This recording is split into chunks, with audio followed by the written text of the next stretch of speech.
Homer Bailey. Ground ball to third. Frazier gloves. Throw to first, and Homer Bailey, for the second time in his major league career, tossed a no-hitter. Oh, are you kidding me? Holy Moses, the second player in major league history to hit 7 home runs in the first 10 games. In the air, and the Reds win. What a dream beginning to the career of Trey Bruce.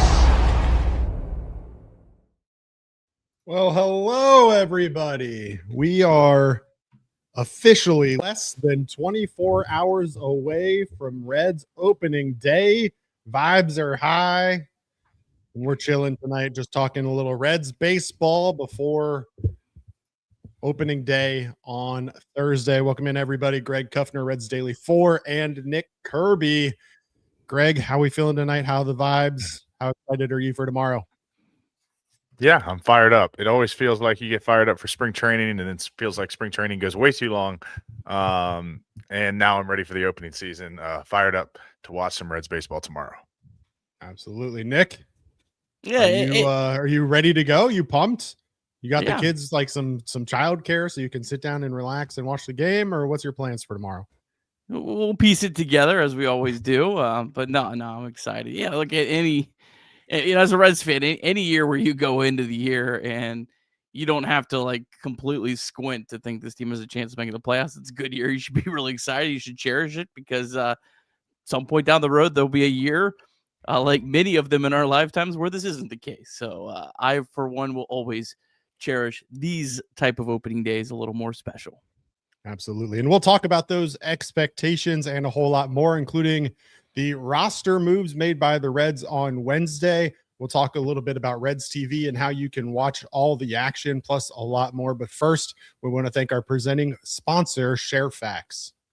Yeah, Chatterbox Reds is brought to you by Sharefax Credit Union. Sharefax is rooted in Cincinnati with 9 branches across the city.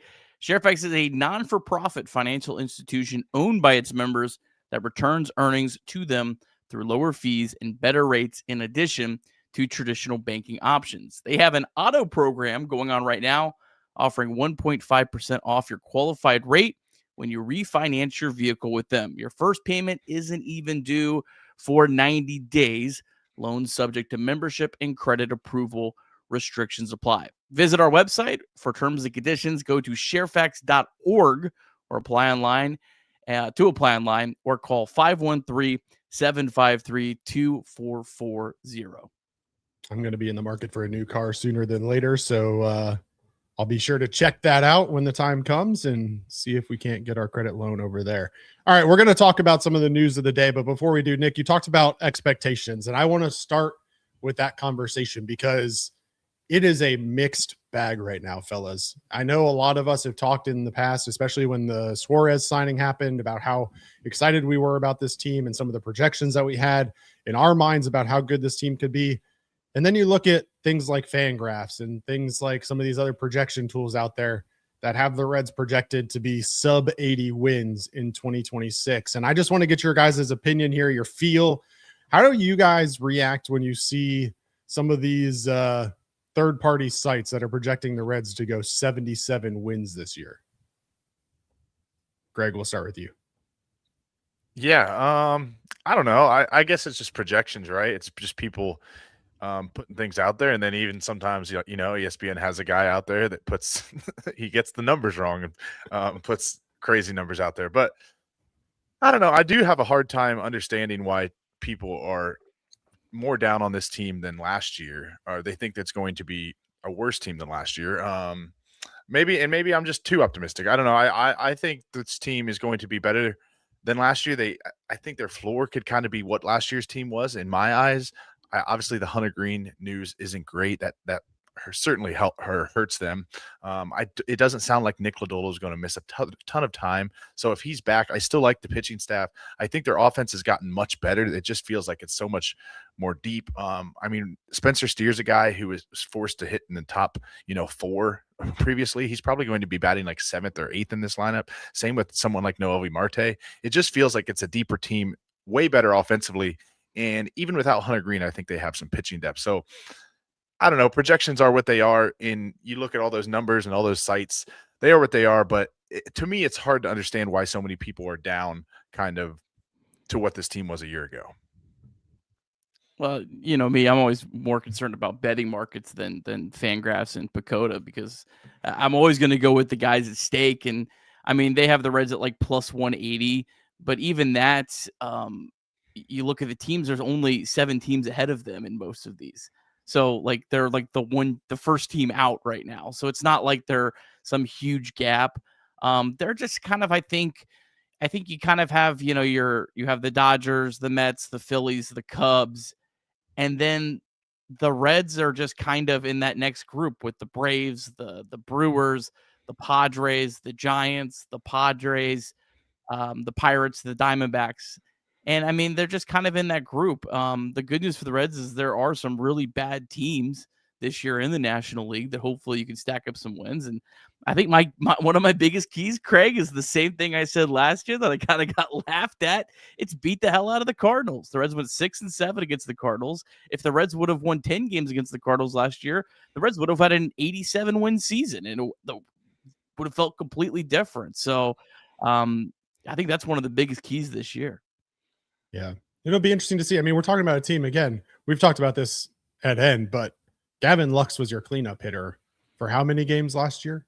And with all due respect to Gavin Lux, I just think that this is a very different team today than it was, especially on opening day, but even towards the end of the year last year. And to be projected to have 6 less wins by some outlets than they finished 2025 with, it's just hard to picture. But you're also, I mean, I don't know. I go through my waves, and Nick probably laughs at me, but like there's some times where I'm like uber optimistic, and then there's sometimes where I'm like Mr. down in the dumps, everything is terrible. So we'll see how this season plays out and how things work out for the Reds. And I'm sure my mood will shift day to day, as it always does. But let's get into some of the news of the day. I want to start with the transactions that the Reds made.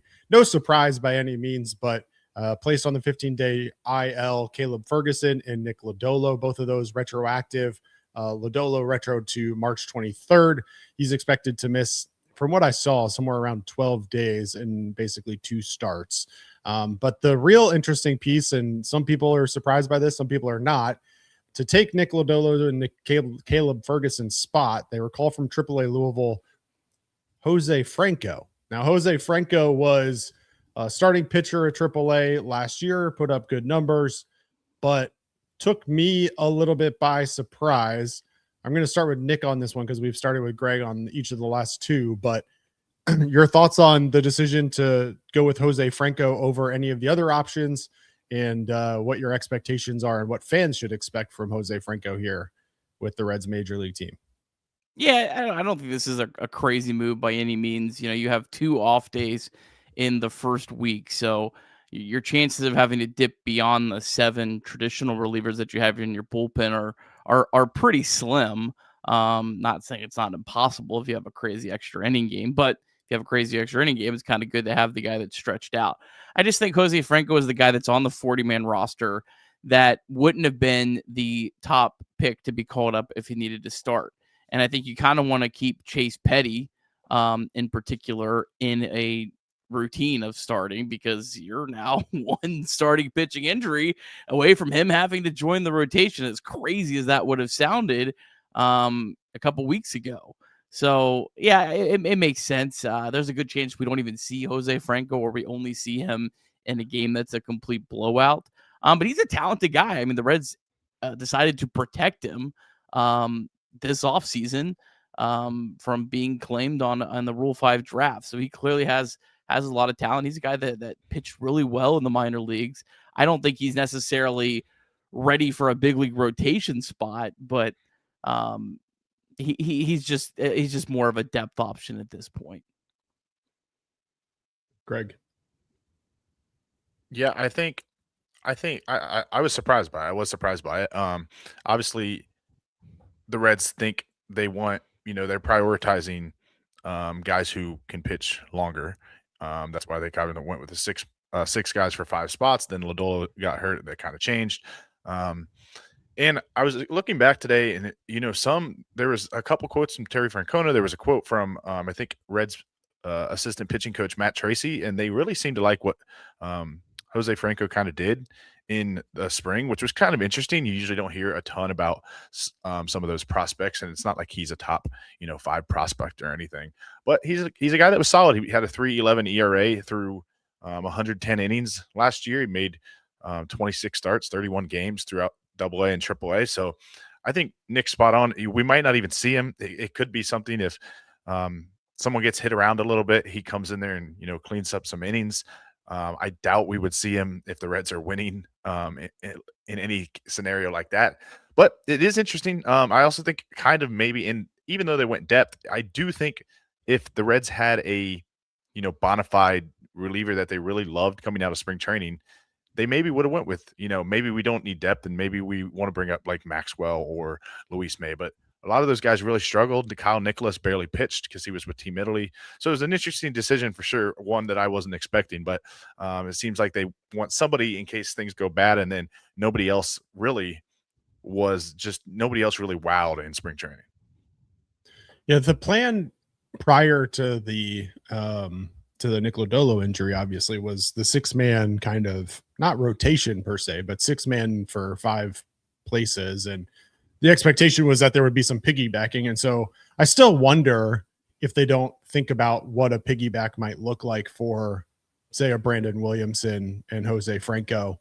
Because I think that the clear piggyback before was to go Brandon Williamson and then to bring in Chase Burns, or vice versa, right?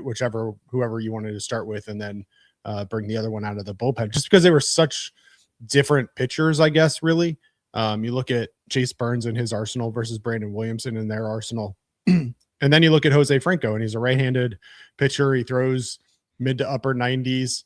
Kind of similar a little bit to Chase Burns. Certainly not going to be the Chase Burns-esque where he's throwing 98, 99 every single pitch, but certainly has the ability to get up there and touch 98. And so if you're piggybacking that off of a Brandon Williamson start where you get, 4 or 5 innings early on from Brandon Williamson, again, they're still working their way back up into full season shape. But if you piggyback him, I think there's an opportunity for that piggyback to kind of work and for that to work. So I see Mike Hart saying that he lost my audio. Are you guys still hearing me though? Okay. I hear you fine. All right, cool. Maybe it's just Mike. We know how good Mike's internet is, so I'm gonna blame him. Anyway, okay, so that's certainly an interesting decision and one that I was at least taken aback by. But I think to the other point that was made was, if Zach Maxwell had come out, and certainly he performed well later on in the spring, but I think he struggled early on. And so if he had kind of dominated all spring long, maybe it would be a different story, but it is what it is. So I guess there was a question in the chat. So the turn now is to the overall Reds rotation. And I don't know if one of you happen to have that handy in terms of the order of how the Reds are going. I can pull it up if you don't, but why don't we just break down what the Reds rotation looks like now versus what it was expected to be a few days ago, because obviously over the last week or two, they've lost Hunter Green and Nick Lodolo. So Nick, you're nodding your head. It makes me think that maybe you have that handy to be able to talk through kind of the plans for the next week or so.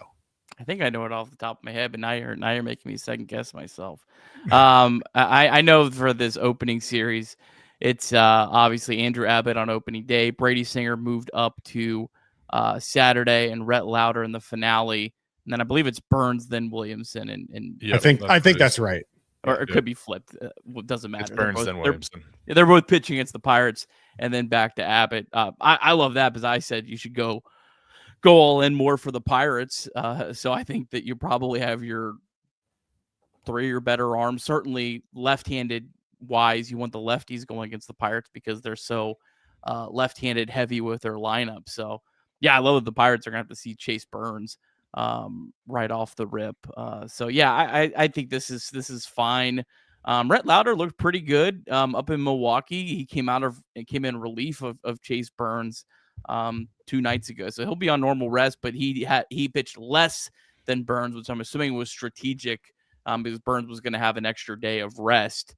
But yeah, I have no issues with the way they lined it up. I think this works perfectly fine. It's just obviously going to be what does Andrew Abbott look like tomorrow? That's kind of the $1 million question right now, because I think if he comes out and pitches, really well tomorrow, I don't think it would shock any of us.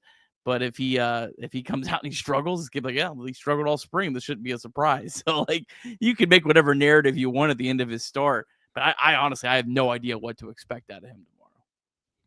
What are you expecting, Greg? What are you expecting out of Andrew Abbott? I don't know. I got to talk to Nick last night, and I try to. It's funny. We talk about spring training all the time and what matters, what doesn't, and I'm to the point I am a little worried about Andrew Abbott. I just am. I mean, it's hard to be that bad. And I think Kirby and I even talked about this in a previous show, but he came out like 2 starts ago and said, I'm done messing around. Like, I'm coming to get outs. And then like the next outing, he got absolutely shelled. And then the last outing, he gave up 5 runs, which was way better. But it still, when you hear somebody say, okay, now we go, and then they're not going. And then after the game, he's come out and said he's a little bit frustrated. So clearly something's going on. But again, Arizona can be a hard place to throw. The ball doesn't always break the same out there. It's 4,000 degrees out there. So you just never know what to expect from guys. I like to give Abbott the benefit of the doubt and hope he's going to put together a pretty solid effort tomorrow. But we'll see. You really just never know what to expect with how guys perform in spring training. But that's where I'm leaning now. I'm going to give him the benefit of the doubt, and I'm going to say we'll see like 6 innings or 5 or 6 innings of 2 or 3 run baseball from Abbott tomorrow. Okay. I mean, I think we would all take that if that was the case. So certainly one of the big talking points tomorrow. And, we're going to be doing maybe not maybe, but we're going to be doing another opening day special. We're doing the opening day eve tonight, but tomorrow starting at 10 a.m., you can catch the Stone Shields show for a special opening day special. He's going to be live for 2 hours. Nick, is that right? From 10 to 12, and then we're going to take over from 12 to 2 or so probably. And then obviously the game starts at 4. And then as always, Nick and Trace will be live in the 9th inning to break it all down for you afterwards. And we'll get into some more conversation here in just a minute, have a special guest joining. But before we get to that special guest, Nick, why don't you tell them about our friends over at QC Kinetix? Yeah, QC Kinetix is going to be our new sponsor of the deep drive of the day. Those who watching now will be aware ahead of time heading into tomorrow. If knee pain those that have listened to the podcast would already know. That's true. Because we've been doing it on the deep drive of the day for the podcast. I think you do it probably more than I do. But nonetheless, if knee pain or shoulder pain is slowing down your performance, whether it be on the golf course, the pickleball court, or even in the gym, talk to the care team at QC Kinetix Cincinnati about regenerative medicine options. You can learn more at qckinetix.com or call 513-655-3356. The team over there, absolutely incredible. They have a location in Liberty Township right across from Lakota East High School. So again, check out the team, QC Kinetix, see what they're all about, qckinetix.com or call 513-655-3356. All right, Nick, why don't you go ahead and introduce our new guest? I don't think I have to introduce him. This is Sully, the one and only Chris Sullivan from the No Laying Up podcast. Sully, it's been a long time, man. I'm excited to have you on. I had a good feel. I was like, you know what? I bet this guy, he's got some Reds takes he needs to fire off before opening day. So I shot him a text, and sure enough, here he is. I'm so glad we got baseball coming, man. I know you guys are itching. I've listened to all the spring training pods, Nick. I can tell you are squeezing everything you possibly can. I know I can hear it in your voice. You're like, dude, just get me there, man. I'm out of ideas. Just give me some baseball games to react to. There was some short podcast episodes last week. Rittloader threw 3 innings. He was fine. Sully, we saw. I follow you on social, obviously, and so I've seen some of your takes on the Reds in the upcoming season. But before you joined, we talked a little bit about our expectations for 2026, depending on which media outlet you subscribe to. Some think that this is going to be a good Reds team. Some of them not so high on the Reds. I've seen as low as 77 wins projected for the Reds in 2026. What are your expectations? How you feeling coming into the year tomorrow?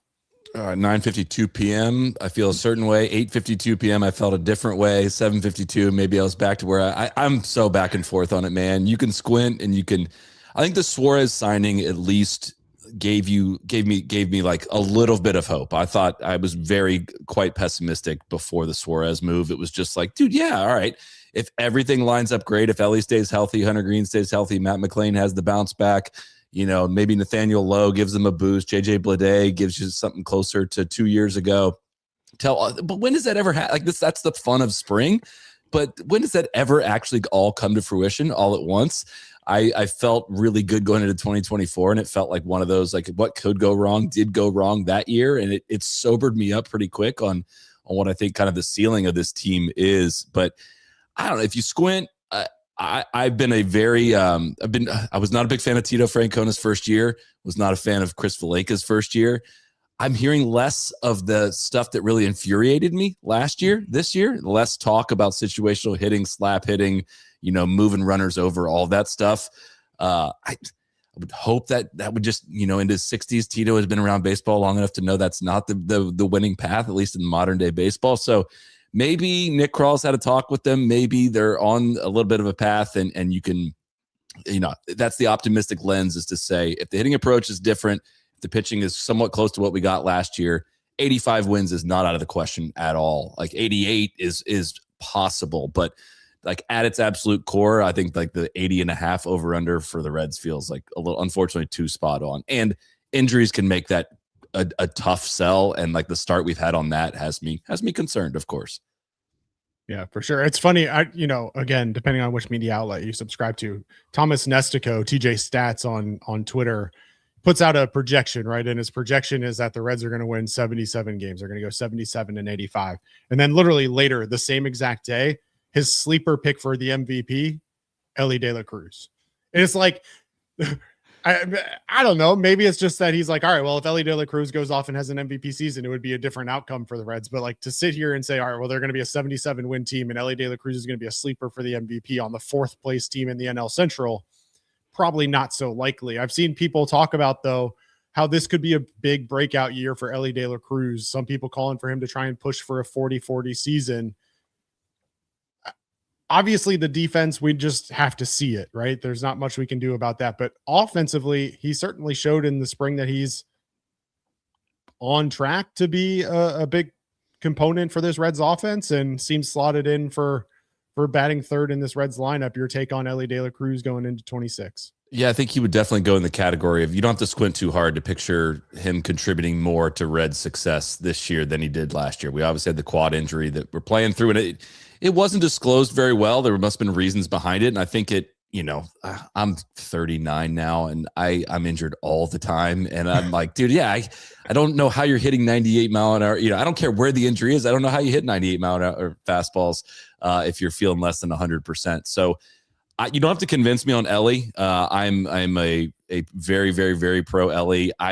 I'm not in the category, Craig, of like I need to see improve it on defense. I think his defense was totally fine last year up until around the time he got hurt. And again, in a shortstop, playing shortstop at the major league level when you're less than 100% is one of the great challenges in the game. I would need to see something dramatically horrible from Ellie this season in the field to want to ever move him off shortstop. Nick, I don't have to convince you on this one. Like, finding a shortstop that can play even league average defense and provide offensive value to is one of the hardest things to find in baseball. You have to spend $300 million on the free agent market to find something like that. And I don't know why it's such a fight with Reds fans to get people to embrace him being a shortstop. I get the whole doesn't make the, makes the errors and doesn't make the easy plays, but it all adds up to a number at the end of the day that is, if it was slightly below average last year, he can still survive with that with the offensive value he provides. So I'm Team Ellie. I think we're going to see probably his best season yet this year. And he was on pace for that until he got hurt last year. Nick, you want to give your Barry Larkin stats now and the errors that he had in his year 23 year? Or Yeah, I mean, he's still incredibly young, and he had the quad injury, and he also had like the whole, like his sister passing away in the middle of the season. And yeah, I'm not gonna act like I know how much that impacted him or not, but I don't think it had to have impacted him negatively in some regard last year. So, yeah, he was incredible. I mean, he was on pace for an 8-win season at the midway point of the year, and then it just fell apart in the second half. Spring training stats don't matter a whole lot, but the fact that he looked comfortable all spring, it looked almost, when you're able to watch it, it looked kind of like the effortless Ellie that we saw, where at times last year didn't really feel effortless for him. It felt like he was really, having to grind through it. So, now, again, I would not judge tomorrow when he's going up against the left-handed pitcher in Garrett Crochet. If he goes 0 for 4 with 4 strikeouts, don't be coming at me tomorrow and be like, oh, my gosh. I mean, this is literally one of the best pitchers on planet Earth, and he's a lefty that Ellie's not going to hit, not likely to hit well against. So that's the thing. That's the thing that's going to be fun, like tomorrow on this post-game show. If he commits one error in this opening series, you're toast, man. You're absolutely toast. I know it. I could see Garrett it from a mile away. Crochet, a little cold weather. that's a tough combo. I did look this up. I was looking through Crochet's game log. If you can't tell already, I am for opening day of last year, and I'm like, great start, great start. Oh, got touched for 5 runs June. Oh, the Reds touched him for 5 runs. I don't remember beating Garrett Crochet last year. The time before that? It was the Chase Burns game where he gave up 7 earned runs in the first and we got beat that day. No, the time Reds beat around Crochet when he was with the White Sox. I remember that one, but he went to a different level last year with the Red Sox. But I was like, we beat Crochet. No, we did not. That was the Chase Burns day. Yeah. Well, those kind of stats is I bet you are with me, Solly, on. When I see something like that, Reds hit a really good pitcher. Yeah, they're due for the opposite next time. Like that's how this stuff works. I'm not optimistic about game 1. I think I'm not going to write the team off if they lose the opening game. I do have a tendency to do that. I'm not quite built for 162 as many seasons as I get to the eve of, and I'm like, you know what? I'm going to be more calm this year. It's not fun. That's no fun at all. Yeah, I'm already looking at the Pirates series. Let's take 2 or 3 from the Pirates, and then whatever happens this weekend happens. I'm pulling it up real quick. Ellie De La Cruz in his career against Garrett Crochet just 1 for 5, 3 strikeouts. For what it's worth. Yeah, I'll take 1 for 5. That's a 200 average against the all-star lefty. There you go. All right, you mentioned spring training stats don't really mean a whole lot, but hard to look past Matt McLain's performance this spring. How important is he to a bounce back Cincinnati Reds season in 26? He's everything, man. I was an idiot in my fantasy draft. It got to round 13. I can still wait a couple more rounds for McLain, and my arch nemesis snatched him up, and I was I'm buying it. I'm a huge McLain stan. Again, the injury thing.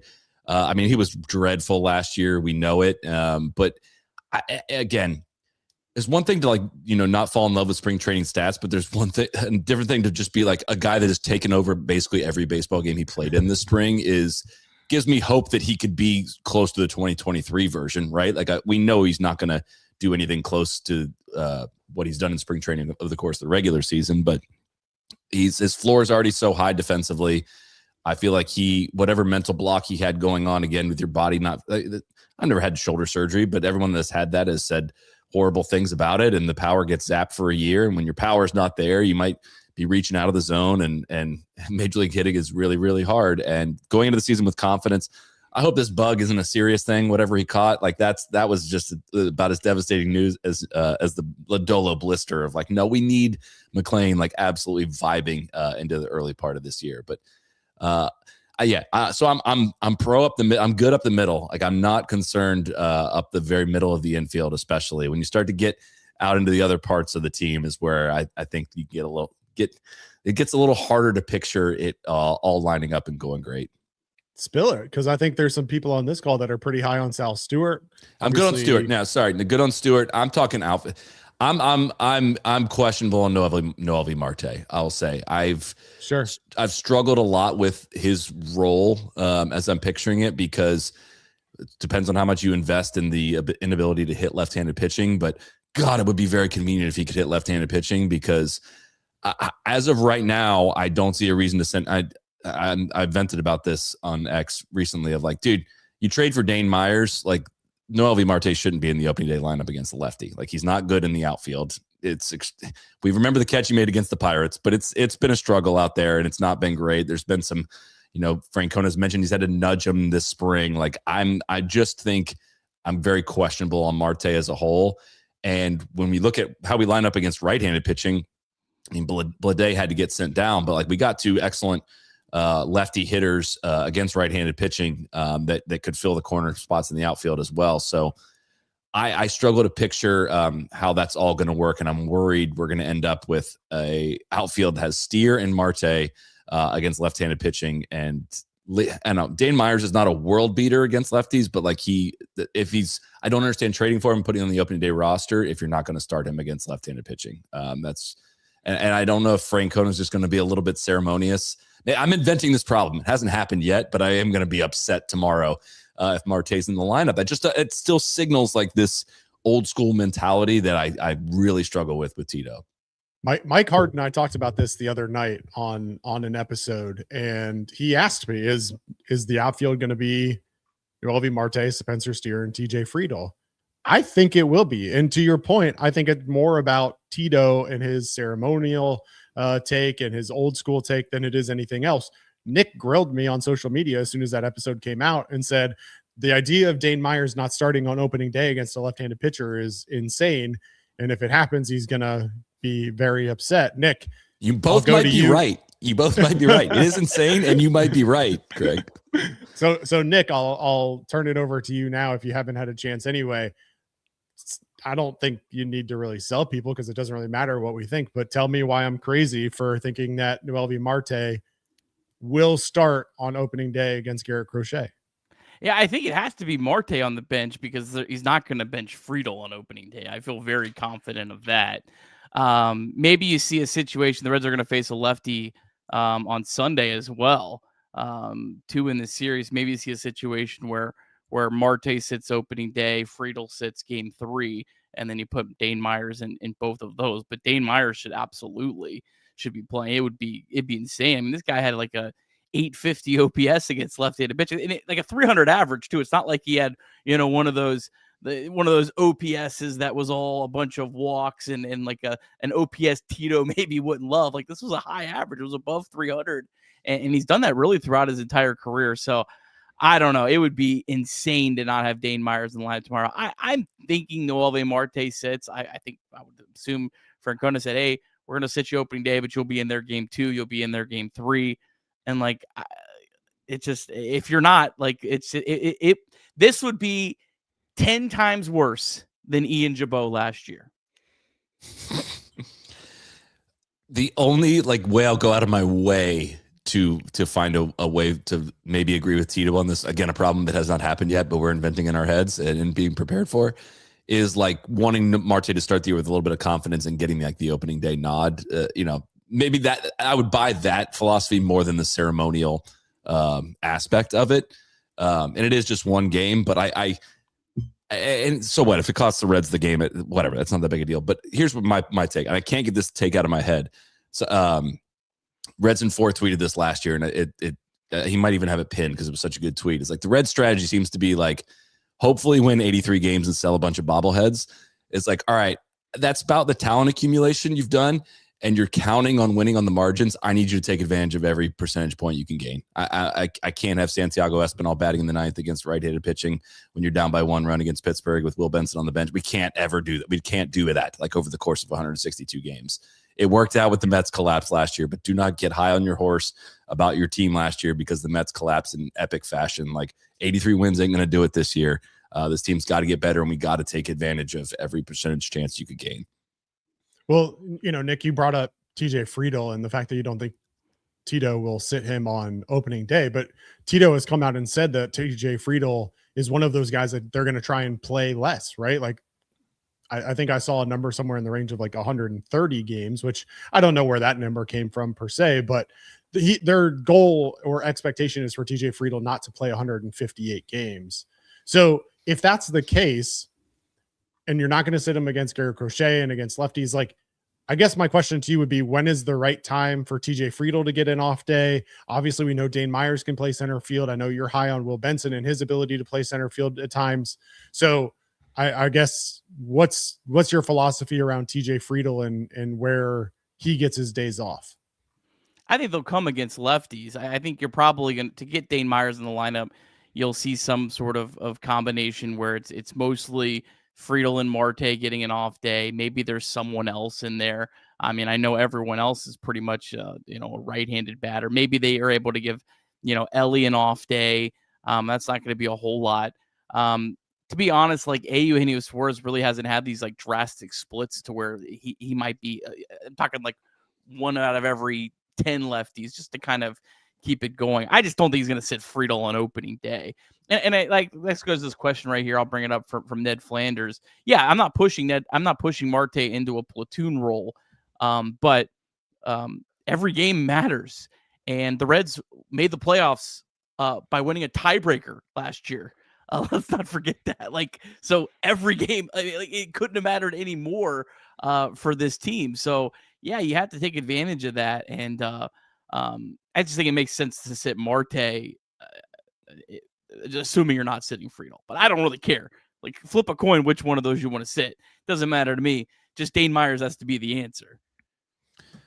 I think I'm on an island over here, but I kind of go with the whole idea of, like, I want to see Noelvi Marte play a lot. Like, I want to see him play against lefties. I know his splits aren't great against lefties. I know they weren't great in the minors against lefties, but he's just still, like, to me, Noelvi Marte is still 24 years old. If we're gonna, come in here and be like, you're not gonna play all the time against lefties, like, I don't know. I just would rather see Noelvi Marte than watch TJ Friedl hit leadoff against lefties. But I'm with you guys. I don't think Terry Francona is going to come in and not play TJ Friedl on opening day. But if you really dive into it, like, I don't think TJ Friedl should be playing against lefties really at all. I know he used to have the reverse splits thing, but that's pretty much hasn't happened since 2023, I think 2024 maybe. But the last 2 years, 2023, because the last 2 years it hasn't been good.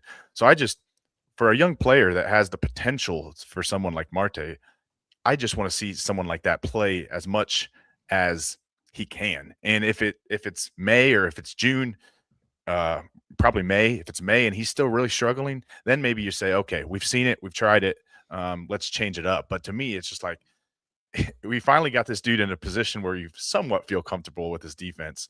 I mean, certainly not fully, but just give him a chance to get comfortable. And then it feels like he's just a streaky player. So last thing I want to do is kill this dude's confidence. And then he's like, I don't even have a spot. So I don't know. I feel like I'm on an island, but I'm probably higher than Marte the most. It's a good point to take. I think, and this is where it's like, all right, I kind of want to, I butt up against, like, dude, I'm not following him in spring training.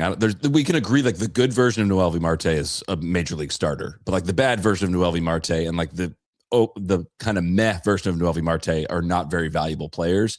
But if we're trending, if you're scouting and you're, it's where I trust Tito's eye on things of, like, with the proper metrics to be looking out for with Nelvi and process and all that. If you think you're going to get that, like, let's put him in the lineup. But I agree, like, work out the left-handed thing. And, like, we don't need to shelve you. You don't need to be a platoon player this early in your career.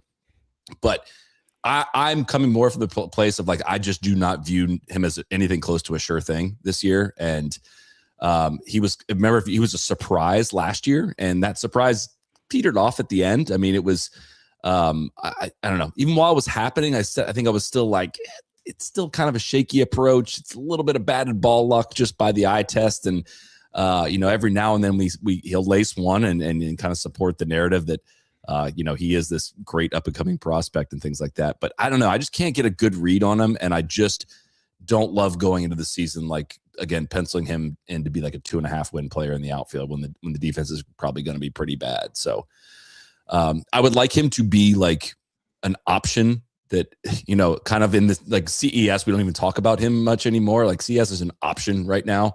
If things go bad, I'd feel better if it was like, man, if it doesn't work out with so-and-so that we just signed, we got Marte in AAA, I would feel so much better. And, maybe it's too, age 24, it's a little too long to have kept him down in AAA that long, but that's just where I see some potential weaknesses with the Reds.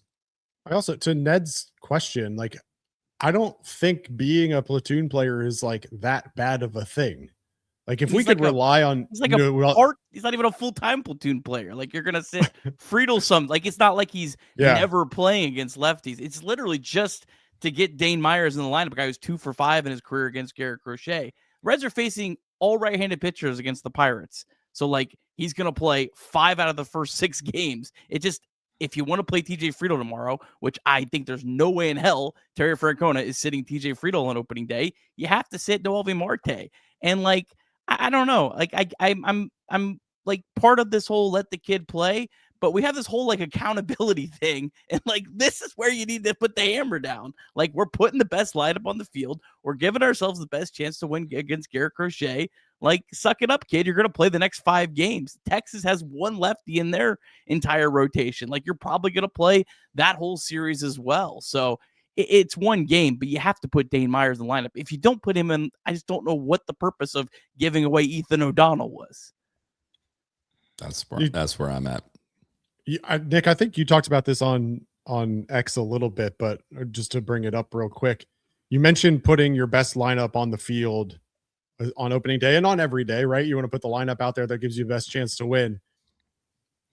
Where does Ke'Bryan Hayes realistically fit into that equation throughout the course of the year? There was conversation I saw on X, some people saying that Eugenio Suarez should start at third base and Ke'Bryan Hayes should be on the bench, and we should be, starting Sal Stewart and Eugenio Suarez on the corners, and then Spencer Steer should be DHing, and Dane Myers should be in the outfield along with Noelvi Marte and TJ Friedel, or whatever that outfield looks like. Do you partake at all in that conversation of Noelvi Marte, or I'm sorry, Ke'Bryan Hayes, the guy that you went out and traded for at the deadline last year, that you're paying $7+ million a year because of his defensive ability, that he wouldn't be in your opening day starting lineup, or maybe certainly to the point at least where he's not in your lineup 140 plus times this year? I think Ke'Bryan Hayes is just a different story because he values defense, which can also win you a game. And again, like, so you have to also factor in. So what are we doing to take Ke'Bryan Hayes out of the lineup? We're putting Noelvi Marte in the lineup against a lefty who doesn't hit lefties, who to this point hasn't been a great defender in right field. Like, are we how are we? We're not gaining much out of that. Like, that's the other thing. Like, we could say, like, well, it's to get this bat in the lineup. Is that bat really that big of a deal, or is there someone else that we could take out? I don't know. I'm the high guy on Ke'Bryan. What did I rate Greg? I said 7th or 8th on the top 10. Yeah. I mean, he's projected has a higher wins above replacement projection than Eugenio Suarez, and that's with very subpar batting numbers. That I think there's reason to believe that there could be some upside in the tank there. I think hopefully the Reds tap into something with him. But yeah, he's a different, but that's also another reason why I want Dane Myers in the lineup against lefties, because he's the best outfielder defensively out of that entire group. So there's a lot of different factors you have to weigh into to your lineups. And I just hope that the Reds are taking every advantage from it. How does the Reds answer on that? Of course, and I was going to just add on to it. How does the Red Sox offensive lineup play into your decisions defensively for the Reds as well? That one's above my pay grade, but I would say I'm looking to get Stewart starts at third base when Jose Trevino's in the lineup. That I do not want a bottom of the lineup with Trevino and Hayes. Like, that's when I don't think Hayes has to start 160 games or 150 games. I think you can pick and choose your spots. But if you have a day where you're getting Trevino, I had a good first couple of months, and I think people saw those gaudy stats in the front end and have forgotten that the guy is not a good hitter. He's not a good hitter, and will not be a good hitter this year. Play that back if he has a great season and make fun of me. That's fine, but do not bank on him being a good hitter. Let's get on those days. Let's get Stewart over at third base. We could have Lowe at first base. That's in a world where Suarez is probably the DH. I think where people have not quite fully understood the Suarez flexibility doesn't really exist in game, because if Suarez is going to start at DH, he's going to have to stay at DH. He's not going to come. They're not going to get rid of the DH and have him come to the game at first base. So if you're in games where you're let's say Hayes is starting, you're in games that you're down, You have to bank on a situation where Stewart's going to move over to third base when you need to pinch hit for Hayes. And I hope we pinch hit for Hayes in those situations, unlike we did with our season on the line in the playoffs last year. And we gave him 3 at-bats while we were losing. Not that I'm so bitter about that. Do that with Lowe coming into first base, and playing first base. And I don't think it is good to have Suarez lock down the DH spot. The Reds are better having Suarez, but you can't really put a platoon bat at DH. With the way that the Reds are currently structured, like you're not going to be able to start Lowe frequently at DH because you're probably going to want to pinch hit for him against lefties. You're not going to want to start Benson really much at DH because you're going to want to pinch hit for him against lefties. So there's still there's a surplus there amongst first base and third base, but like one of those guys being a DH doesn't help you a ton with the flexibility of those spots. Sal Stewart only played 1 game at third base in spring training. I know. I don't think that's the scouting report from Baseball America was that he has like the worst arm in the sport, and like that would be a terrible idea.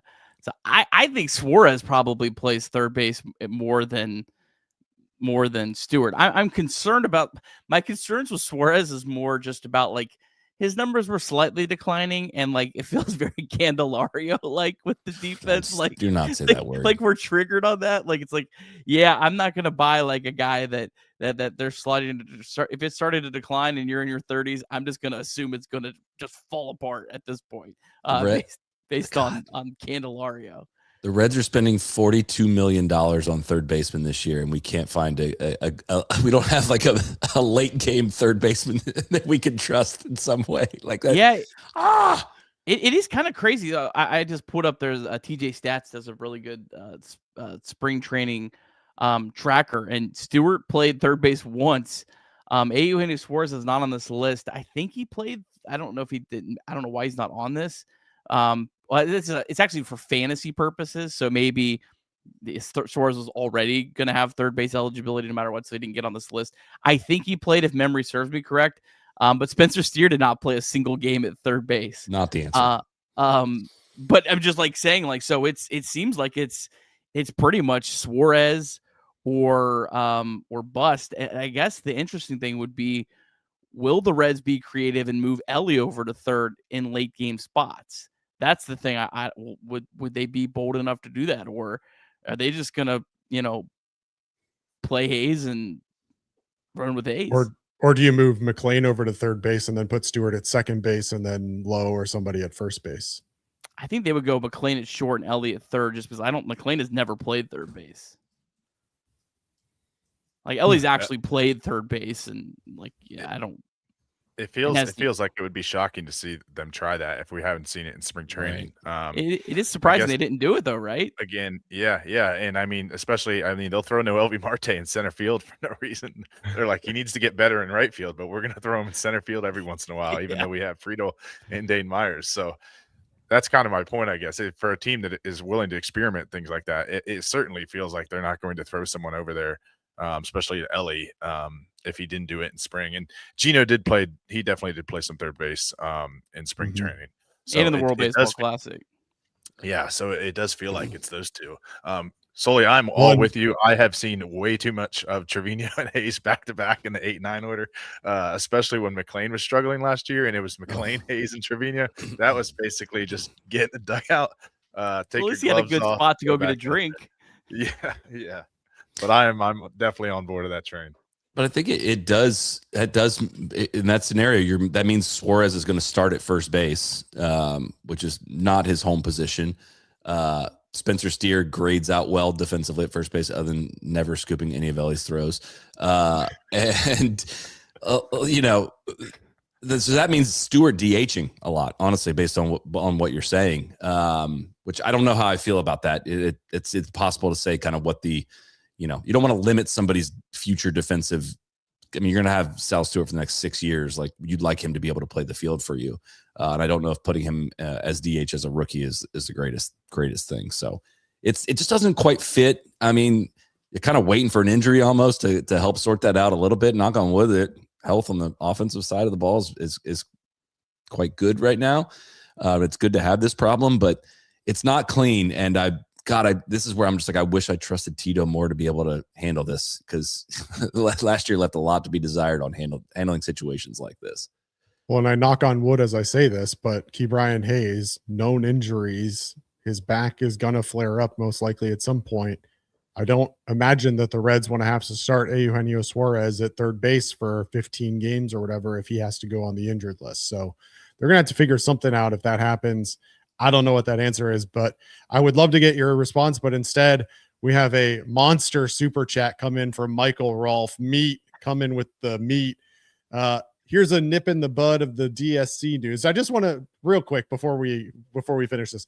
DSC did not like say, hey, we're not renewing this year. DSC has long been a supporter of this program, but it's been like, not respectfully, very few of you have anything to do with used cooking oil, aggregation, congregation, or sales. And so look, we appreciate John and DSC and what they've done for Chatterbox Reds over the last several years. But we're in a position, very luckily, where we have other sponsors who have stepped up to the plate and allowed us to go to DSC and say, look, we really appreciate everything you've done, but like, we both know this was because you enjoy the show. And so we appreciate DSC, but this is not them stepping away, and you should absolutely still continue to support DSC if you're in a position to be able to do that in any way. Now, Michael Rolfe with his $100 super bomb as Trace comes in at the perfect time to see the $100 super chat. Said, make your money, Trace. Yeah, listen, Craig. First of all, if you're going to sit here and you're going to go on this DSC rant, you can't say congregation. What are we talking about? We've been doing this ad for 3 years, and you're going to go out here on a limb and say congregation? DSC, for the most part, has been a very philanthropic to Chatterbox Reds. And I told John and his team, who we very much appreciate, as always, that this year, let's just wait. Let's just wait and see. Maybe they'll have to come in like a white knight and help keep the company afloat and make sure we can pay our bills. But for the time being, we got enough ad reads. Nick's already told me we got plenty of ad reads. Take care of everybody. So I told him, let's just pump the brakes. We'll see what happens. And you know what? I don't know if he appreciated last year with the as I think Sully mentioned here right before I got on here about the slapping singles to right field. Half the time we were doing DSC deep drives a day by Dayton Dragons players. So that didn't really help the segments either. But nonetheless, yes, let's not go out on DSC because they did nothing wrong. They're great people. And who knows? Maybe they'll be back after the All-Star break. We'll see. The downstream effect of the Reds not investing in the team, it's hurting the Cincinnati economy. You don't get a deep drive a day. Nobody's more worried about what this April looks like than me. All right. Well, DSC is a leader in used cooking oil collection. Aggregation. Not congregation. In fact, look up a dictionary, Craig. I don't think none of that makes sense. Anyway, Michael Rolfe wants to know, tomorrow begins the season anew. I'd love to hear opinions. Highest WAR in the outfield, highest infielder batting average, top 2 starting pitchers at the season's end. Go Reds, go Seabox Sports. We'll start with around the table. All right, Sully, give us your highest WAR from the outfield in 2026. It's gonna be TJ Friedel. I think it's kind of an easy one for me, assuming health for him. I feel like he probably doesn't get as much credit as he deserves among Reds fans. He's, again, finding a center fielder is a little bit like finding a shortstop that's going to go take the field every day. And maybe he should play a little less against lefties, but he holds his own from a defensive standpoint. And the optimistic view is I'm hoping they let him start pulling the ball in the air again this year. You do not have to be slap hitting the other way. TJ Friedel, that's not the best version of TJ Friedel. So I'm optimistically thinking that's a good route to him being above 100 WRC plus and a solid defender in center field. It's going to be a 2.5, 3-win player easily. And it could be even higher than that. We've seen better seasons than that from him. So he's the catalyst, and he's a very, very, very important player to the Reds. Nick? That's a good question. I like that question, Rolf. I think I have to go Friedel. I want to be bold here, but just like he plays center field, you get a big positional adjustment if you play center field. And so like I just think he probably does. I think if the Reds have a really good season, it's probably Noelvi Marte. Like I think that's probably a good way to evaluate where this team goes. But if I was putting any of my hardworking American coin on this, I would go with TJ Friedel. Greg? Yeah, I think Friedel's the easy answer. I was going to stick up for Marte and just say Marte, because hopefully if Marte is having a great WAR season, I think the Reds offense could really be humming. And he's got the upside. I think out of everybody out there in the outfield, it's definitely not going to be Spencer Steer with how he plays defense. Will Benson's probably not going to get enough at bats. He doesn't play against lefties. So I'll just go out on a limb. I'm gonna say no Noelvi Marte. So we're not all just saying the same thing. Hell yeah. I'm already on the record that Noelvi Marte is the breakout player for the Reds this year, so I can't really go against that. So we'll have to stick with Noelvi Marte. But I appreciate you joining the bandwagon, Greg. Trace, you got a thought on this one? Just to be different, I guess I'll go with, and I'll turn over a new leaf. Everybody wants to sit here and say that I have vendettas against players. They all want to sit here and act like I already got a painted picture. And you know what? I can always go back and clip up this specific spot next time someone says I'm a hater. So for that reason, I'm going to pause for a second so I have enough time to clip this. But the breakout player or the top WAR player for the Cincinnati Reds in the outfield is going to be Spencer Steer. Ned, Maybe. I don't think Ned. that. I don't think that's the craziest take we'll hear tonight. I mean, none of it. That's the most You know I where try you're going not to to go be wrong with that, toxic, though? Trace. Go WAR as an outfielder might be different than Spencer Steer's overall WAR if he plays a lot of first base. Well, that's the thing is we got to use like fantasy baseball and fantasy football. We got to use our position flexibility to our advantage. So if no one's going to say that he's going to be labeled as an infielder, then I'm going to take my chances with that. But this question is not the most positive spin on the Cincinnati Reds. I got to tell you, because I started to sit here and think through all of these players, and I thought, well, I mean, I can make the case that not a single one of these guys would be even in the starting lineup in a postseason game, perhaps, possibly, for the Reds. I could make the case for Friedel regressing. I could make the case for Marte, for whatever reason, having a down year, whether he's back to not working hard enough or perhaps he's just not a good enough player. I don't know, but it's quite damning that we're sitting here and.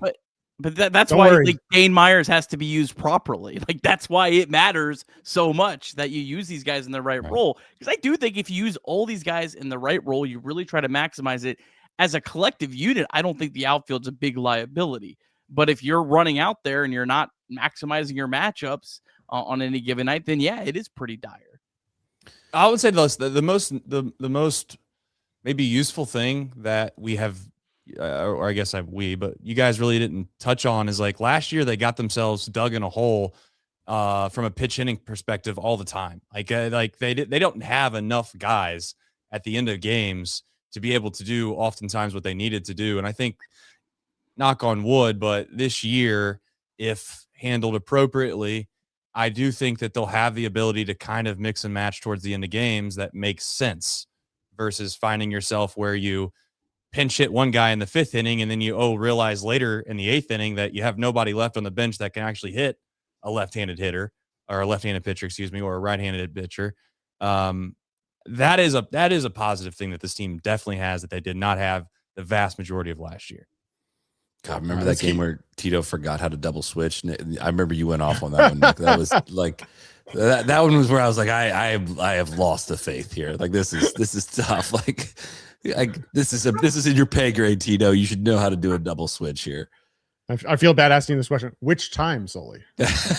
There was just one that I remember just being like despondent, just pacing around the room. All right, we got about half an hour left, so I want to keep going on. I think there was one more. Because if he's gonna give us $100, I want to make sure we get to all of his questions. Highest batting average by an infielder. Batting average. Specifically asked batting average. Sal Greg, Stewart. we're starting with you. Oh, sorry. Yeah, I'm going to go with South Stewart. Nick, we're going to start with you. Greg, anybody not going Sal Stewart? I'm going to protest that I don't recognize batting average as a stat at all, so I'm not going to submit a vote. So. I'm trying to get the sports world off of batting for an average. infielder or Ellie, No, I would say. yeah. Ellie. Yeah, I guess Sal- that's Sal- not really Matt a fair McClain. question. It could be Why not? Sal. Yeah. Yeah, If Matt McClain is the highest OPS. Not OPS. I said batting average. I'm sticking to the. I'm Okay, sticking if to Matt, the I was guy's if Matt question. McClain is the highest OPS, I mean, print the World Series tickets, baby. Come on, dude. We're there. Jeez. We only know we thought we had 8 starters. We're down to 3.5. He also asked top 2 starting pitchers at season's end. Hunter Green, hopefully. Oh God. At Hopefully. actual season's end, or like the top 2? The for 2 guys that season? aren't on the roster right now. Yeah, I mean, Right? I guess. Brett Well, it Brett depends on how you Lauder- phrase it, Lauder's- right? You want to I'm ask the going question: who's going to have the highest WAR as a pitcher for the starting pitcher for the Reds this year? Sure, that's the way to do it. Because that won't be Hunter Green, or maybe it will be. Nick. It could. It'll be a Half- bad half season. season if that's WAR. the case. I think it's Um, Andrew Abbott, and I'm not even like the biggest Abbott believer, but I just think the one thing we haven't I said this last night, so sorry to those who actually have watched like 16 hours of Chatterbox Reds this week. But the one thing I don't think I've given Abbott enough credit is his durability. And like that's an actual like quantifiable trait with a pitcher. And he's been incredibly durable. He's been way more durable than Green and Lodolo. I'm not knocking those guys, but that's a big thing that he's done for this team. So yeah, even if he regresses a little bit this year, he's still like his ERA could go up half a run and he still could lead this team in wins above replacement, just because I don't think Burns and Lauder are going to get the innings. Yeah, I think you could even make a case for Brady Singer just because of the same reason. Yeah, that's a good call. Just because he's going to probably go out there and hopefully go out there Contract and give you 30+ starts. Yeah, so I don't think if just looking at making the amount of starts, I don't think it's crazy to say someone like Singer. Now saying that if he's the leader, he might have some issues, but I don't think it's crazy to say. Will he be on the team at the end of the year as well? A question nobody wants to ask on the day before opening day, but trade deadline talk. That's right. Let's Trade go, deadline Sullivan. talk the day before opening day. Nick Lodolo, where's Hey, he going? We need Nick that's- Lodolo just to throw well enough right around the same time he did last year, and maybe the Reds will make the right choice this time. that's what 11,000 days without a playoff series win will do to you. Is you'll start thinking about the trade deadline this early. I'm putting Burns in this. I think the innings are not going to be massive, but I think it's going to be efficient. I think it's going to be like he has massive upside and a chance to make a very serious impact on this rotation. And it's not going to be a big innings load in the beginning, but I think Burns and Lodolo are my 2 picks there. Even with the blister, I think Lodolo is going to be fine. Yeah, I'm kind of torn between Lodolo and Singer. I think Lodolo is probably going to be a better pitcher, but I think Singer, just the way that he stays healthy and goes out there every 5th day without any hesitation, I don't know, it's going to be hard to beat that. And he's so consistent, very rarely has blow ups. May not be the best pitcher for the team, but I think just when you look back at it and you're specifically talking about WAR, I think Singer's got a chance to really be there towards the top. But if we're being honest, Chase Burns absolutely has the stuff and the ability to be there. It's just a matter of, can he pitch beyond the 5th inning and can he control the walks? We'll see. I think Burns will absolutely be the leader in wins above replacement per inning pitched by a landslide. I mean, he started 8 games last year, pitched in 13 games, and put up 1.4 wins above replacement in Fangraphs. Like, he's projected for between 2.3 and 3.3, depending on which metric you look at. The Bad X has him the highest at 3.3. And that's with one of those starts where he got blown up in Boston because he was tipping Correct. his pitches too. Like it's still put up that. That's crazy. Nick, do you have a timeline on this one? Odds Hunter returning before the All-Star break. I know it's kind of up in the air. I don't know if we have an exact timeline, but I would expect him Plus back before the 500. All-Star break, right? No. Oh, you don't? I mean, if they're saying he's back in July, like he's going to need multiple rehab Okay. starts. Like I would say August 1st is probably where I'd put the over-under at. Okay. There you go. God, that's tough. Not good. That's not good. Yeah, I don't like it. Did you see the comments by Brady Singer? Not to stir the pot here a little bit, but just throwing it out there. I'm sure that maybe I was the only one that invested some stock in this, but the concept that he said that his job and he gets paid is to go out there and pitch, and if he has a blister, he doesn't really care. He's going to find a way to go out there and pitch.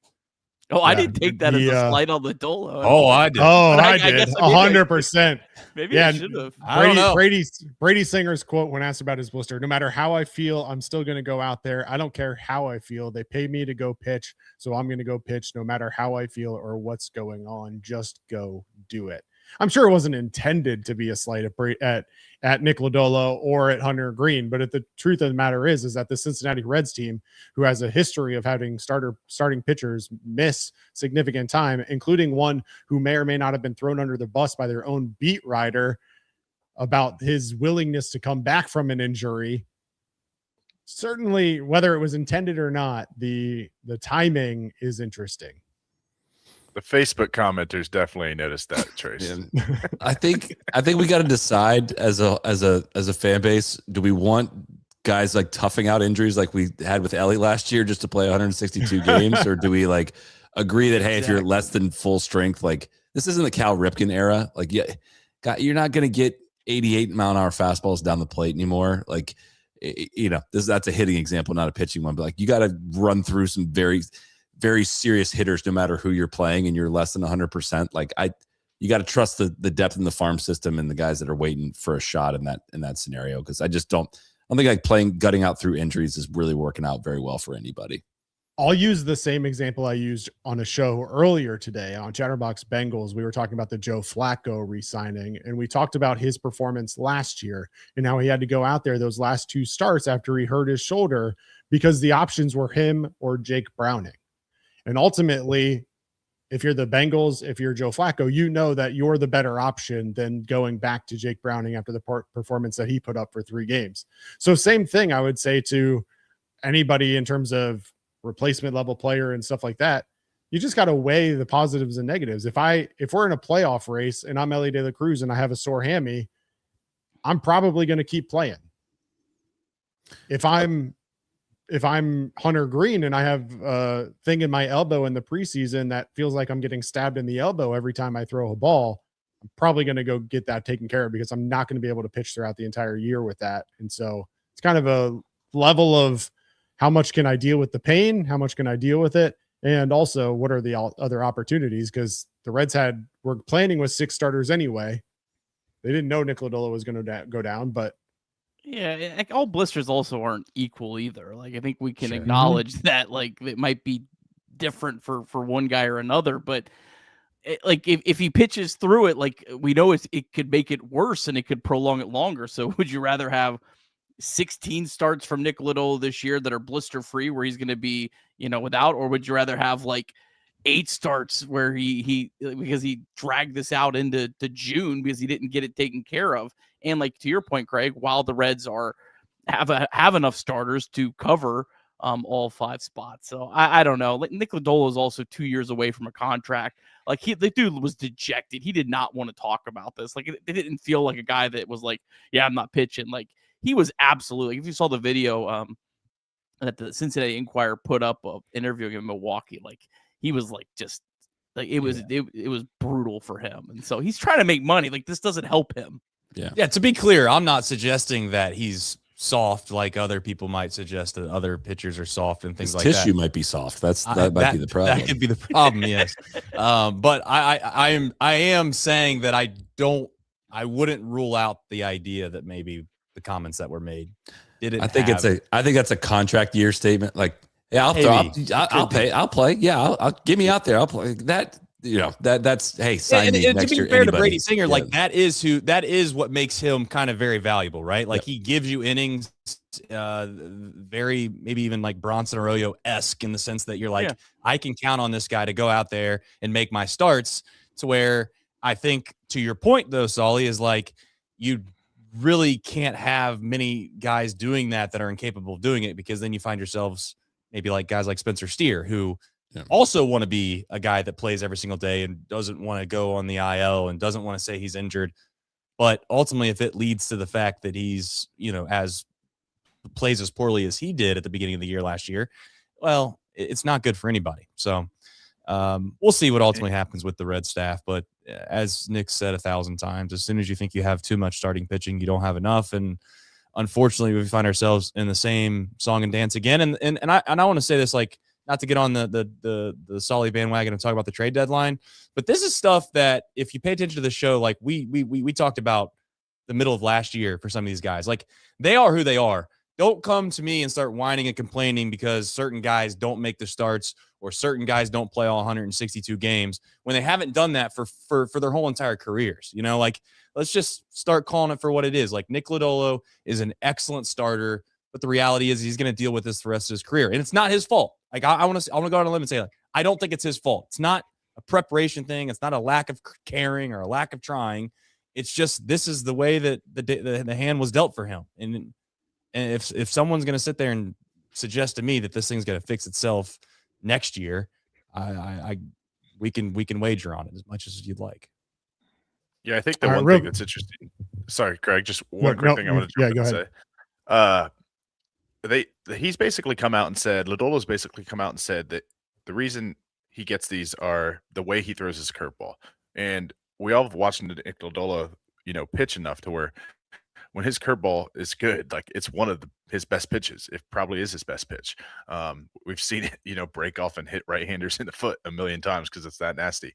But like if everyone wants him to go out there and pitch without that, like you're asking him to be a completely different pitcher, and it's just not realistic. So that's coming from him. So I just don't think I'm kind of echoing what everyone else is saying, but it's just I don't think it's realistic to just be like go out there and throw without your best pitch and try to get major league hitters out.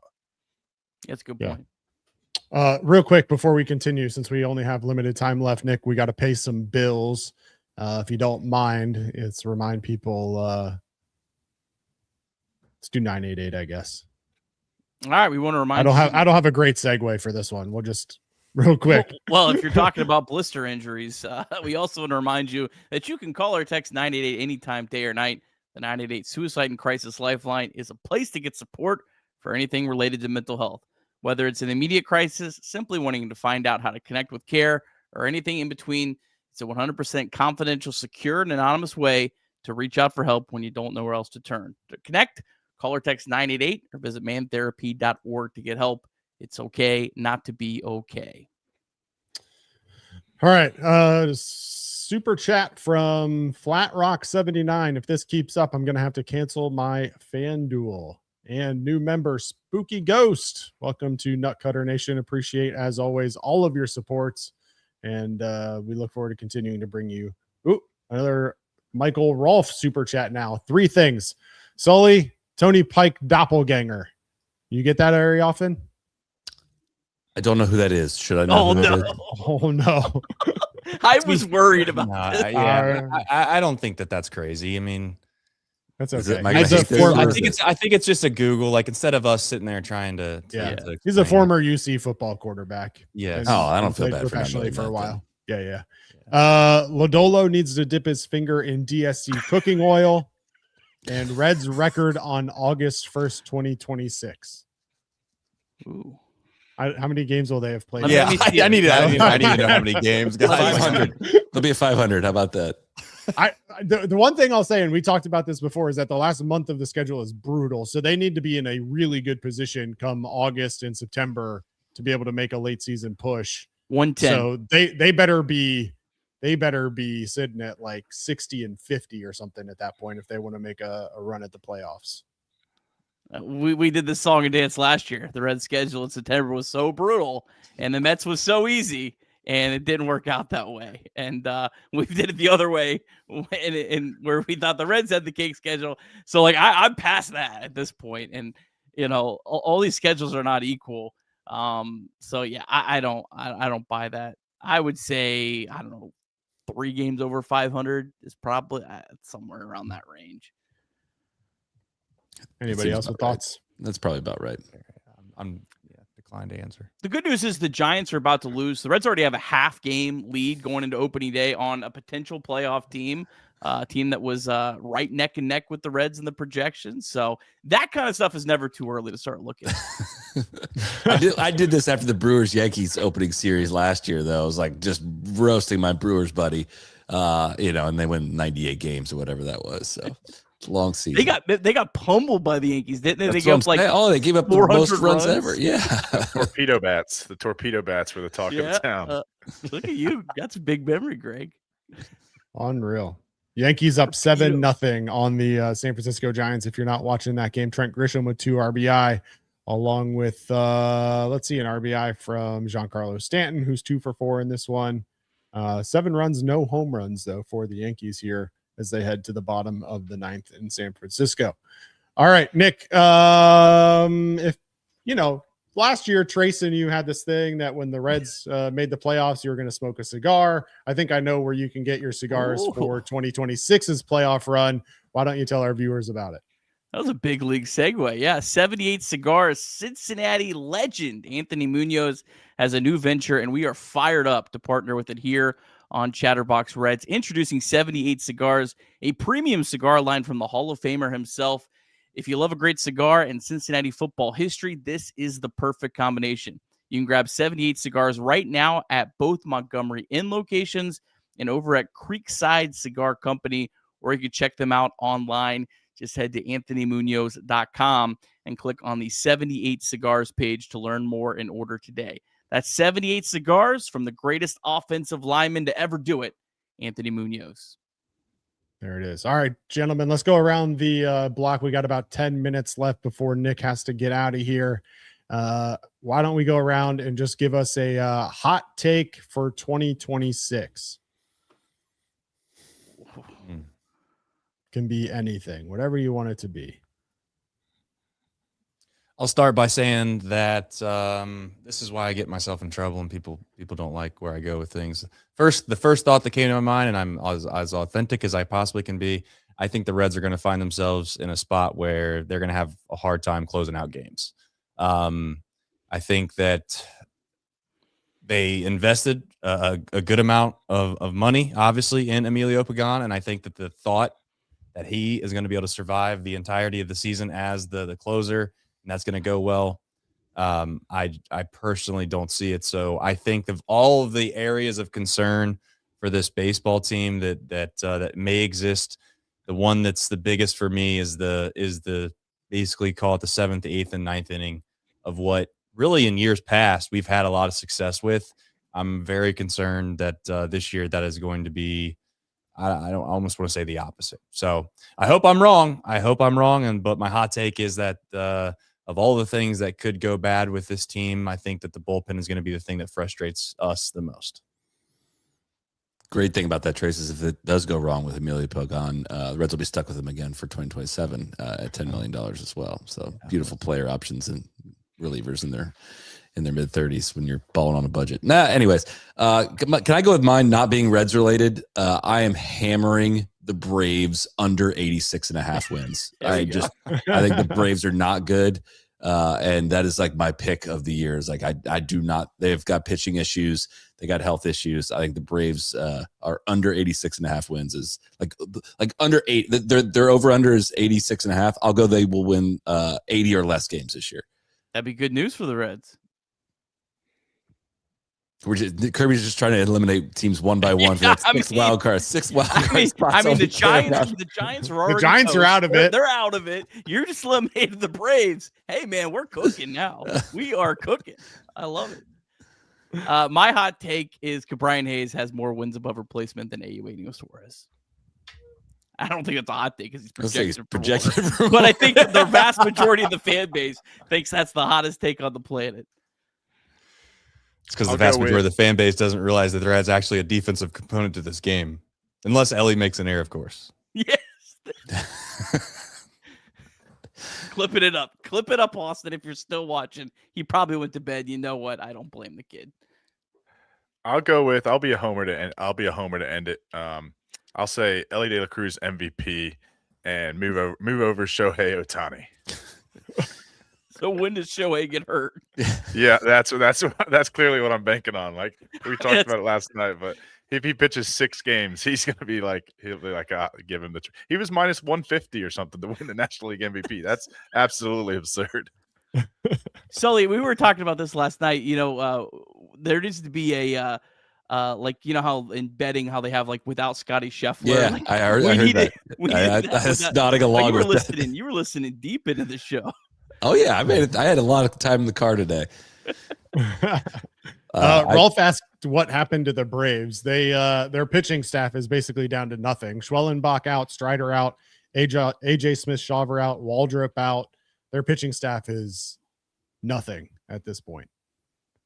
Yeah, and they've whatever they did I still think they should be investigated for whatever the hell happened in 2023. If you go look at Ronald Acuña's Fangraphs page, 23% strikeout rate, 23% strikeout rate, 11% in 2023, and then right back up to 23. Something fishy was going on there, and people still picture that. That's my theory. That is my I swear my algorithm on X like keeps sending me these things of like I want the Braves to be investigated for 2023 because I keep clicking on it every single time. Sully, am I seeing Mike Yastrzemski batting 5th and Dom Smith batting 7th? Get on the odds while they're still open, guys. I'm telling you, this team is not winning 87 games. That's just not happening. Emptying the account. Let's go.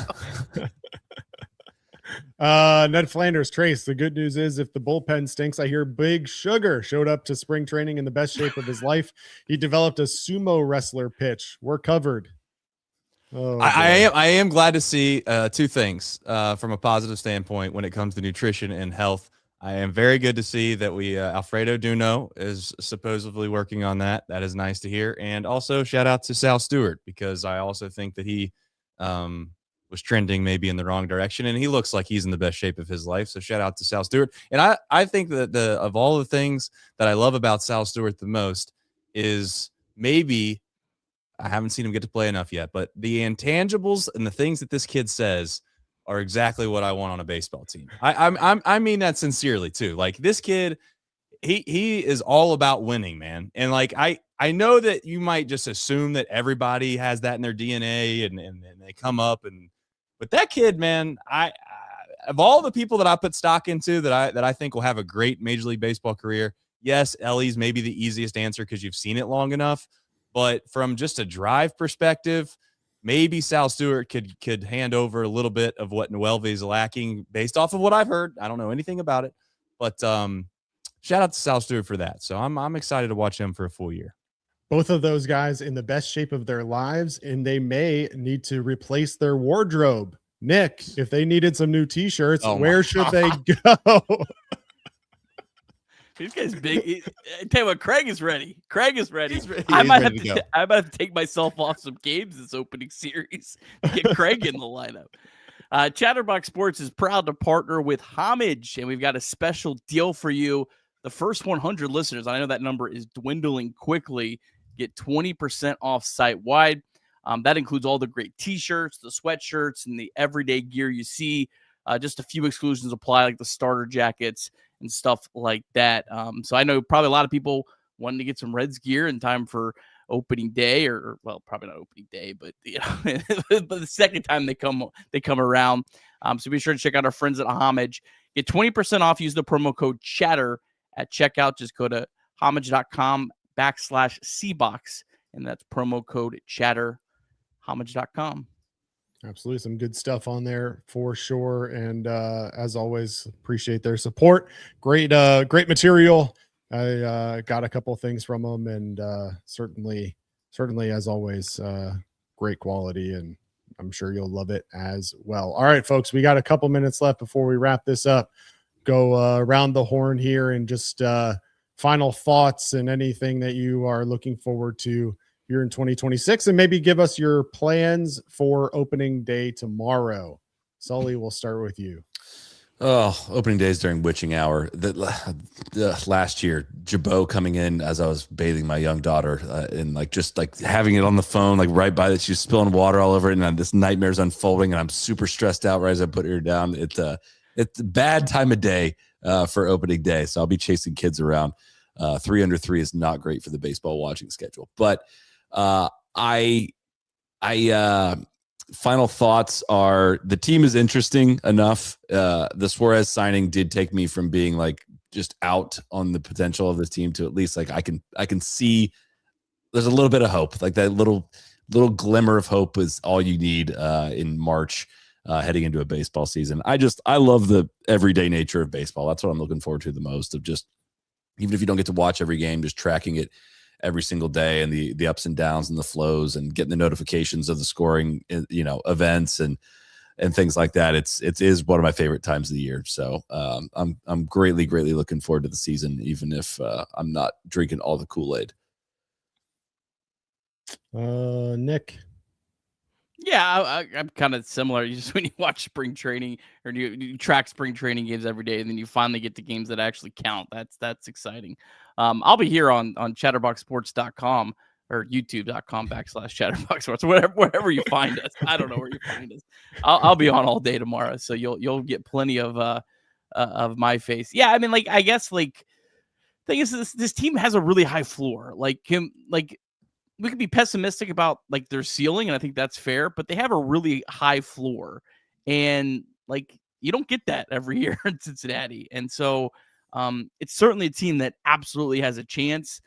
They're going to need things to go their way to get in the playoffs, but so are the Braves and the Giants and those other teams. Like, they're right in the mix with those. And who knows, maybe this is the year that the Brewers finally come back down to earth. I'm certainly not going to bet on it.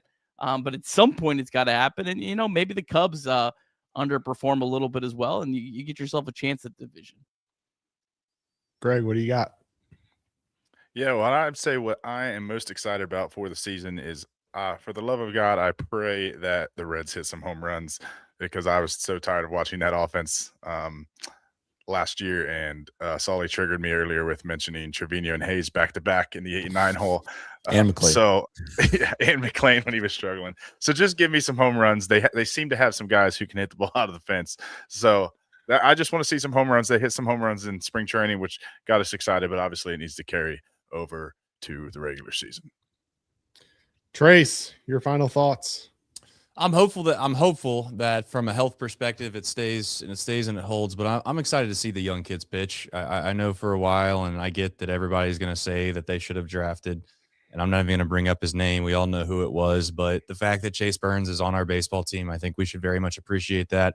I do understand that there's another player that get drafted, behind him that turns out might be an unbelievable baseball player, but that's not how drafts go.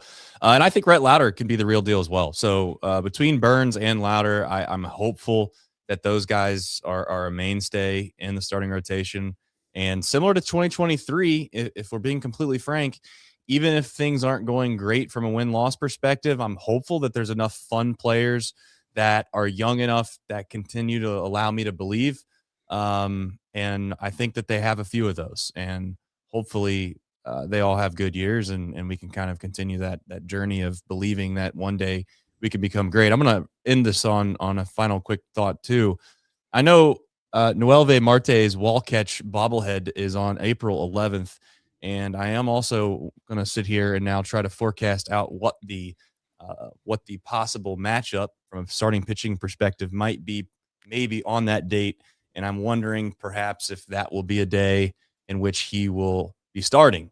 But I got to tell you guys this: if Noelvi Marte doesn't turn out to be the player I think we'd all hope or wish, I don't think that we ever have the ability to overachieve and do something relatively meaningful. And I don't mean to be overly pessimistic to your guys, but like, if we're relying on a TJ Friedel, Myers outfield for the vast majority of the year, and it's just because the margins are a little bit better here and there, I get why on paper that might make sense. But if Noelvi can't end up being a guy, I have a really hard time believing that this team overachieves and does something special. I really do.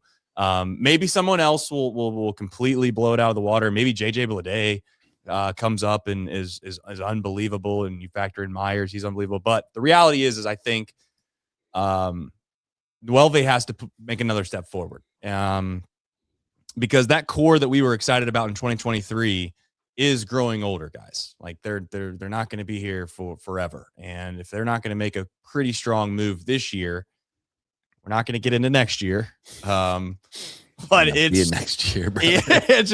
I'm just saying, like, I know that the optics of a young Noelvi Marte at times can be frustrating, but I am going to echo the fact that we really need this kid to step up and play as well as he's looked or capable of perhaps playing at times. So I guess I'm just going to say I'm excited for this young core that we thought once was great, and I'm hopefully that they're good again.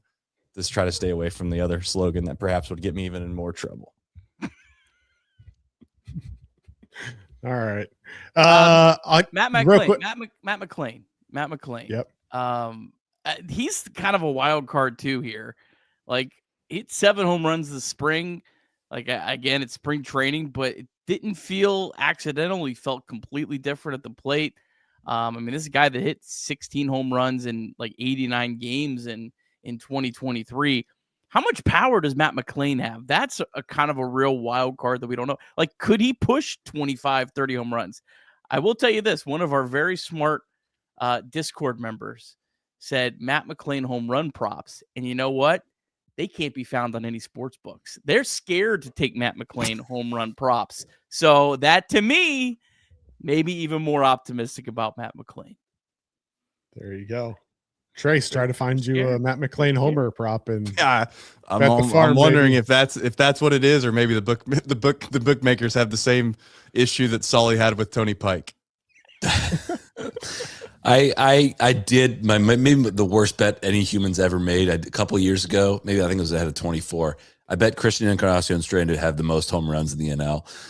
It was like it was like plus $1 million, but I was like, I mean, if he gets hot, he can hit 40, right? And I think he hit like 6. Same bet. Exactly. Nick might have taken. Bet. He made it. I'm little prediction, just mainly for my own self reasoning. Cam Collier dominates at the minor leagues, forces himself onto the major league roster this year, and Trace Fowler owes Nick Kirby and I $500 for our prediction from 2 years ago about which Reds prospects were going to make the major league roster. We just need Cam Collier to do it. Cam struggled in 2025, so it'll be a little bit of a push for that to happen. But my hot take of the night, just to try and push my own agenda, Cam Collier, watch out, baby, he's coming. Reese Hines is coming. That's the Kool-Aid I'm An drinking. interesting one. I'm getting in on Hines. Gosh, I can't get those out at the way those at bats have looked out of my head. I mean, I've never seen a person miss a ball by wider margins at the plate and just remember he was terrible. He was terrible that year in the minor leagues, though.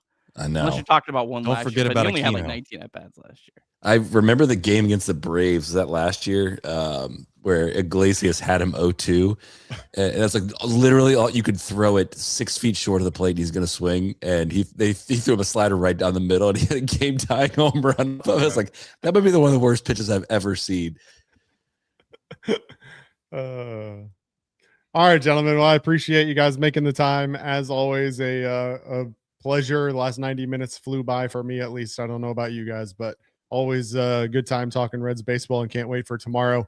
Opening day game starts at 4:00, but we'll be live starting at 10 a.m. to have you covered all day long. Stone Shield show starting at 10, and then Nick and the gang will take you through for opening day starting at noon for a couple On hours. one feed.